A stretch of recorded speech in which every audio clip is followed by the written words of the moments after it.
काफ़ी लंबे समय से।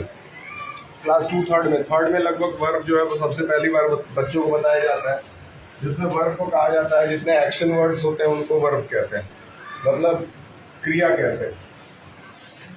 तब 7th वाले बच्चे भी एडवर्ब पढ़ रहे थे, यानी कि उन्हें भी वर्ब पहले पढ़ाया जा चुका है।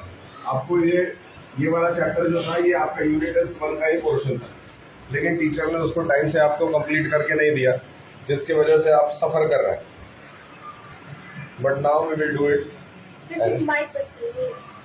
हाँ, जल्दी देखिए। And in period of grammar, I think no one should speak Hindi language at least. So whenever I will ask some question, you have to answer it in English only. ठीक है।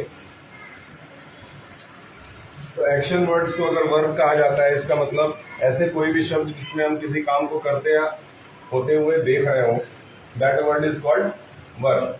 बड़ी इजी सी बात है। Playing हो गया, dancing हो गया, cooking हो गया, इस तरह के जितने भी वर्ड्स हैं जिसमें हम लोग किसी काम को कर रहे हो, वो सब किसमें आ जाते हैं? वर्ब के अंदर आ जाते हैं। देखिए नीचे जब आएंगे तो आपको क्लासिफिकेशन ऑफ वर्ब दिखेगा, जो हमारा इस चैप्टर का मेन टॉपिक है। क्लासिफिकेशन ऑफ वर्ब को पूरा जिस तरीके से आपको वो ब्रांच बना करके, चार्ट बना करके दिया है, as same as it is, you have to copy it inside your copy. मतलब ये सेम इसी तरह से चार्ट आप कॉपी में फिर अपने फेयर कॉपी में बना लेंगे। ठीक, चलिए एक बार पढ़ लेते हैं। सबसे पहले वर्ब की अगर बात करें, क्लासिफिकेशन में अगर हम आ जाए तो क्लासिफिकेशन ऑफ वर्ब जान लेते हैं, जहां से हमारा मेन चैप्टर शुरू होता है। क्लासिफिकेशन ऑफ वर्ब में जो पहला पार्ट होगा वो क्या आएगा? एक्शन, जिसको हम लोग एक्शन वर्ब्स भी कहते हैं। दूसरा पार्ट क्या है? लिंकिंग। लिंकिंग का मतलब होता है दो चीजों को कनेक्ट करना। तीसरा क्या है? ऑक्सिलरी। ऑक्सिलरी, ऑक्सिलरी नहीं, auxiliary. The next one is models.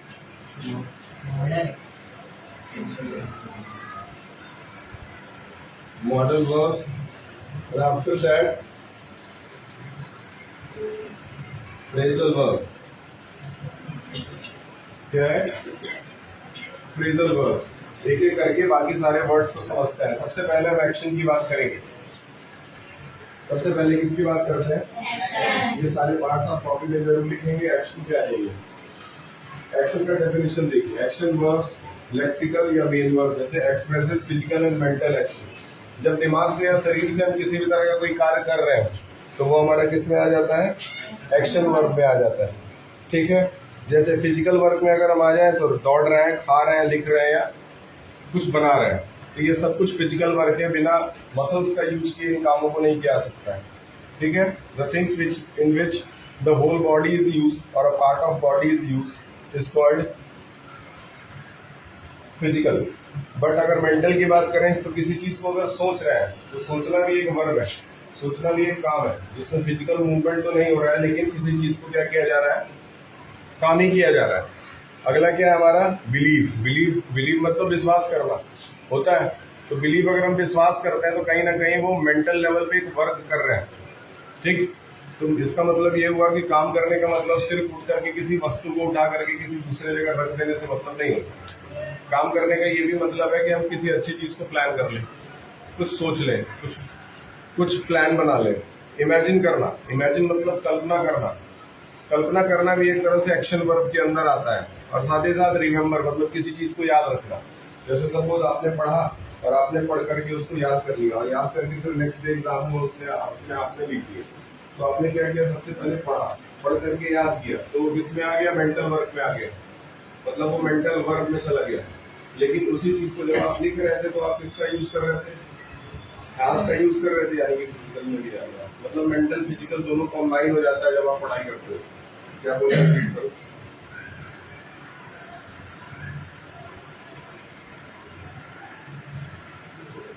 Live क्या बोल रहे हैं? रिपीट करिए, बहुत बड़ी बात।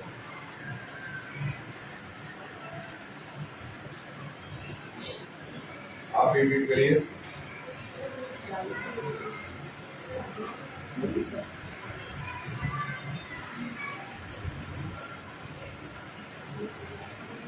रिपीट करो। क्या नाम है इनका? हाथों में पायल, पैरों में कंगन, हाथों में बिंदिया, क्या नाम है इनका? हाँ बताइए। तो सबसे पहला वर्ब कौन सा था? Action verb. एक्शन वर्ब में हम लोगों ने उसको दो कैटेगरी में डिवाइड कर दिया, एक फिजिकल और एक फिजिकल। वो वर्क है जिसमें हम लोग अपने बॉडी का इस्तेमाल, लेकिन मेंटल वो वर्क है जिसमें हम सोच रहे हैं, थिंक कर रहे हैं, रिमेम्बर कर रहे हैं, किसी चीज को रट रहे हैं। वो सारी चीजें मेंटल वर्क के अंदर आ जाती हैं। कोई बड़ी बात? ठीक, आगे आते हैं। इसके बाद देखिए आपको एक वर्ड मिलेगा लिंकिंग वर्ब का।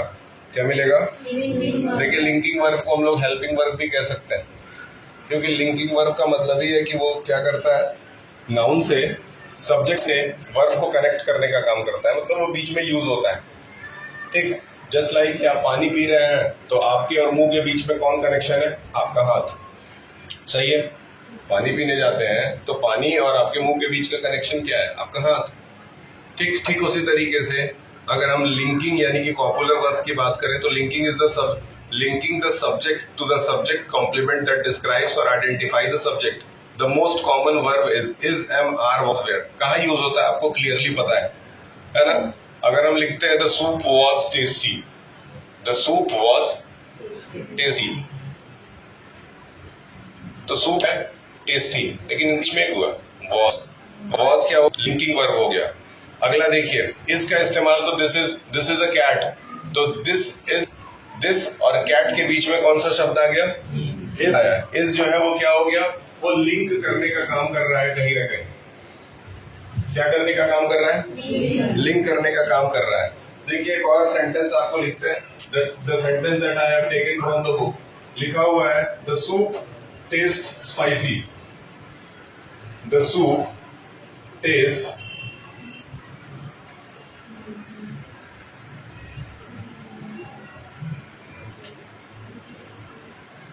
क्या आप देख सकते हैं इसमें कोई आपको लिंकिंग वर्ब नजर आ रहा है? बताएं। जैसे यहाँ पे जो एग्जांपल में दिया हुआ है वो बता रहा है कि लिंकिंग वर्ब जो है इज, एम आर, वाज और वर हो सकते हैं। ठीक है, लेकिन अगर इस तरह का सेंटेंस आ जाता है तो इसमें भी लिंकिंग वर्ब है। वो क्या है?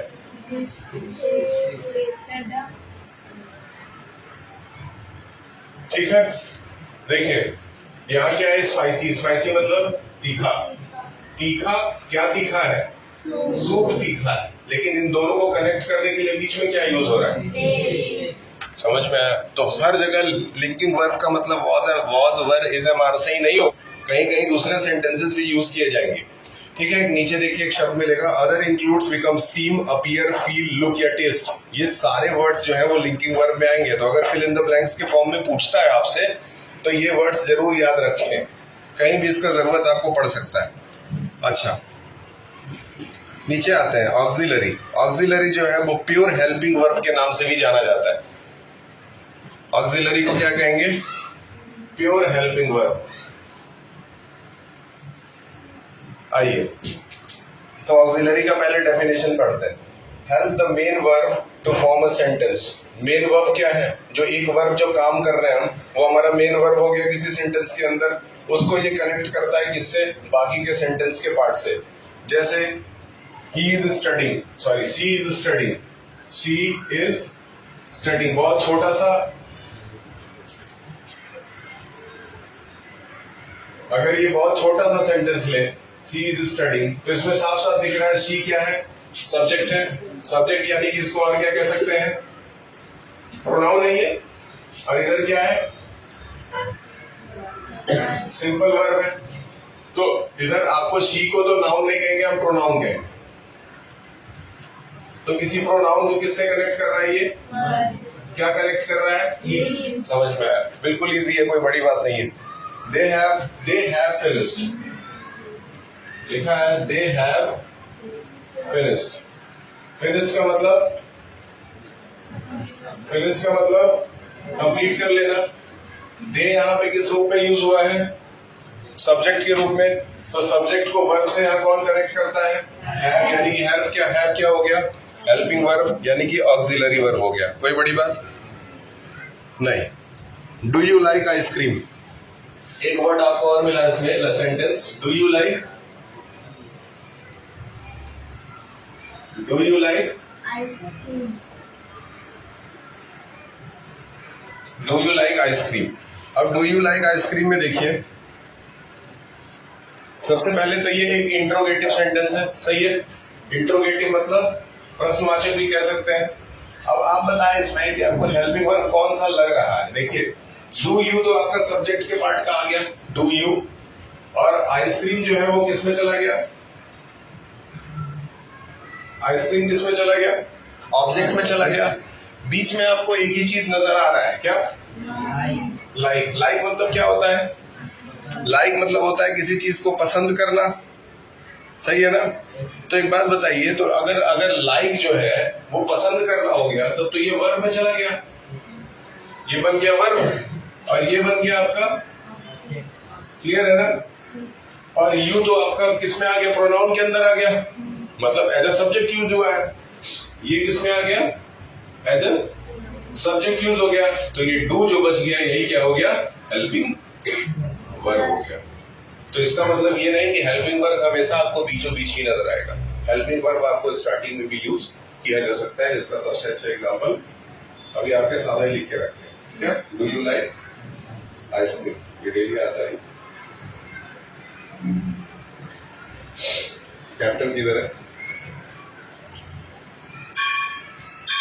मोदी गायब रहेगी तो कैसे पूछेगा सो, ठीक है। ठीक, आगे बढ़ते हैं। एक आध और बचा है, फ्रेजल तक करके इसका काम तमाम करते हैं। मॉडल वर्ब क्या है, मॉडल वर्ब। अब देखिए मॉडल,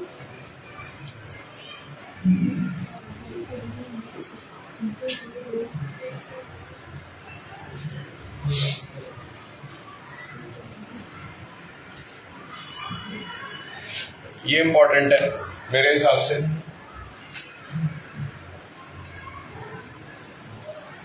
सबसे पहले याद रखिए, जो मॉडल्स होते हैं, अभी तो एक पूरा chapter, I think chapter will come जिसमें मॉडल्स के बारे में पढ़ाया जाएगा।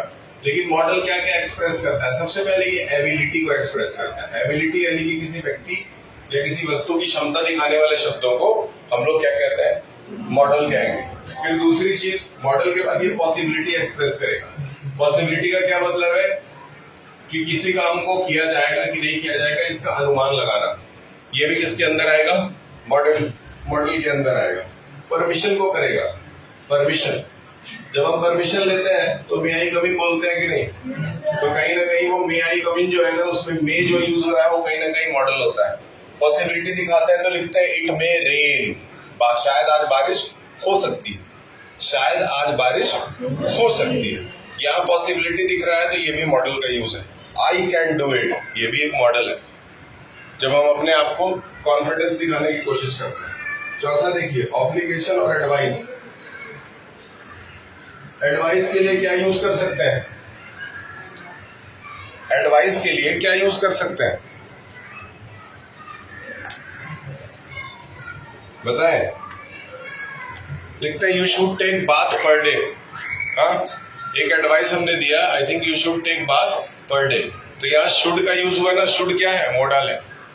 तो कहीं ना कहीं पॉसिबिलिटी दिखाने के लिए, एडवाइस दिखाने के लिए, ऑब्लिगेशंस दिखाने के लिए, जिससे जैसे कि हम can, could, may, might, shall, should, will, would, must, ought का यूज करते हैं इन सारे वर्ड्स का। ये हमारा किस में आ जाता है, मॉडल में आ जाता है। अब एक सेंटेंस लिखूंगा, दो सेंटेंस लिख दे रहा हूं, दोनों में आप मॉडल्स बता दें ताकि मैं आगे निकल जाऊं। I will write two of the sentences and you people will tell me what kind of models are used.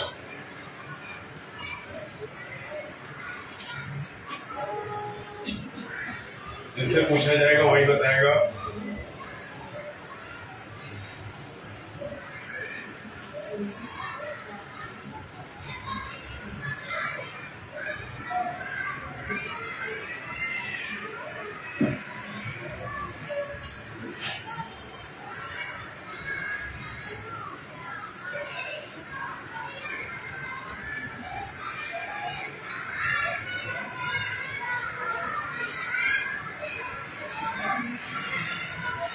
ठीक, अब 2 सेंटेंसेस लिखे हैं, इसमें जो पार्ट में बोलूंगा आपको वही बताना है।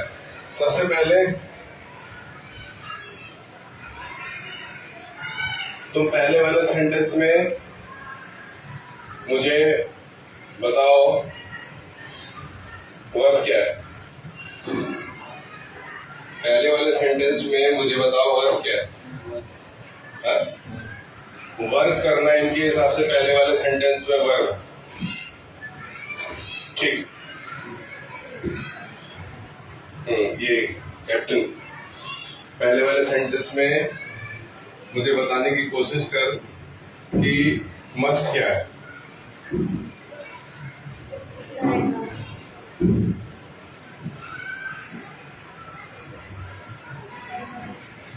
एडवाइस है, बैठ जाए कैप्टन।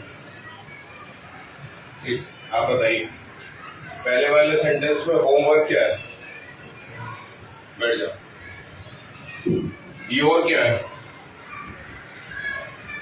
योर क्या है, कोई बता सकता है।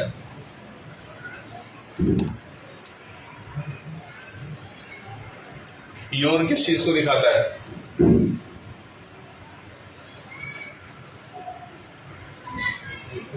Can you tell me what is your. Yes,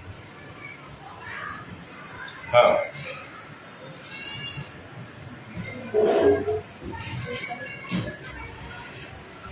बैठ जाओ। योर किस चीज को दिखा रहा है। एडजेक्टिव है, क्यों, विशेषता दिखा रहा है कि वो किसका सामान है। यू मस्ट, तुम्हें काम करना चाहिए। किसका काम, किसका काम करना है। अपना, मतलब उस काम की विशेषता क्या है कि वो मेरा है। समझ में आया। तो कहीं ना कहीं योर जो है ना ऐसे फॉर्म में छुपा हुआ है कि उसके लिए थोड़ा ग्रामर का और डीप नॉलेज चाहिए। दूसरा सेंटेंस, यस, शी क्या है। हाँ,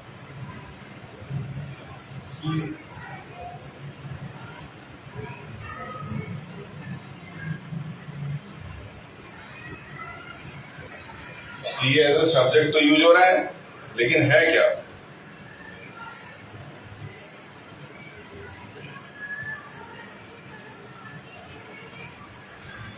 तुम रेड हाउस, क्यों सर झुका के बैठी, कॉन्फिडेंस नहीं तुम्हारे अंदर। शी क्या है यहाँ पे, एज अ प्रोनाउन यूज हो रहा है। एज अ प्रोनाउन यूज हो रहा है। शुड क्या है। शुड क्या है। हाँ, शुड यहाँ पे किस रूप में यूज हो रहा है। That is what I am asking. I am not asking you that how Eiffel Tower has been made. Model use हो रहा है। ठीक,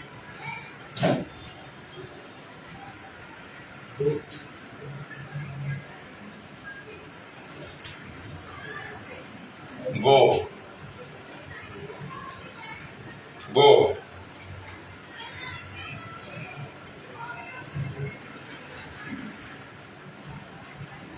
I've asked a very simple question. Yes, editor, go. Very good. Sit. For.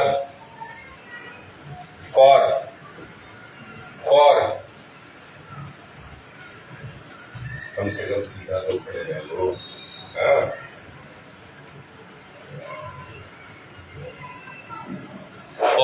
go for helping, go for helping verb जब भी दिखेगा तो verb के बगल में ही दिखेगा ना। तो for क्या है। वॉक क्या है। वॉक 2 बार वर्ब यूज हुआ है। समझ में आया। ये ग्रामर है। बैठिए, बैठिए, बैठिए, बैठिए, बैठिए। एक सेंटेंस के अंदर वर्ब कितनी बार है। ये ऐसा सेंटेंस है ना, इसमें सब कुछ मिल जा रहा है। इसमें बहुत कुछ मिल जा रहा है। कैसे, आपको 2 बार, क्या 2 बार आपको वर्ब मिला। क्या फॉर लगा के उसने हेल्पिंग वर्ब दिया आपको। क्या आपने आपके नाउन की जगह उसने शी यूज किया प्रोनाउन के रूप में। क्या उसने आपको, क्या नॉट लगा करके उसने कुछ आपको देने की कोशिश की। तो बता सकते उसने नॉट लगा करके आपको क्या देने की कोशिश की? नॉट क्या है? नॉट के बाद भी गो है और गो के बाद फॉर है, तो नॉट और फॉर दोनों एक ही चीज है क्या है? मैं पूछ रहा हूं क्या है तो बोल रहा है दोनों एक ही चीज है। यस कैप्टन, चलो बच गई। हाँ बताइए सब मुझे। घुमा था क्या कहाँ से ऑन होता है? मोटर चालू कर दीजिए, आप में से किसी को पता हो? किसको पता है? जय, क्या यहाँ तक क्लियर है? नहीं भी क्लियर है तो कोई बात नहीं है, कोई जरूरी नहीं है कि एक ही लेक्चर में आपको ग्रामर आ जाए और आप विलियम शेक्सपियर बन जाए। अभी तो शुरुआत है। ये ग्रामर की क्लास जो है, ग्रामर की क्लास आपकी लगभग एक हफ्ते तक लगातार चलेगी। 17 तारीख याद रखें, आपके जीवन में बहुत इंपॉर्टेंट दिन।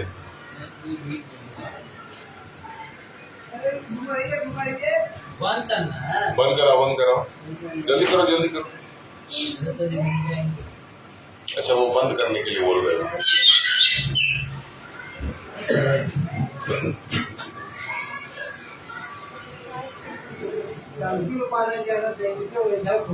बोले थोड़ी ना वही तो थोड़ा घुमाने के लिए बोले हैं। अच्छा मोटर चल रहा है।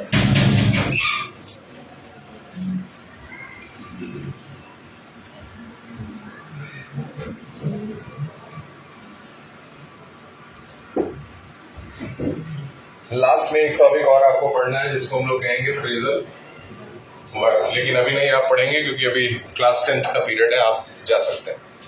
नेक्स्ट क्लास में आप आएंगे, जब भी आपको समय मिलता है फोन उठा के देखिए।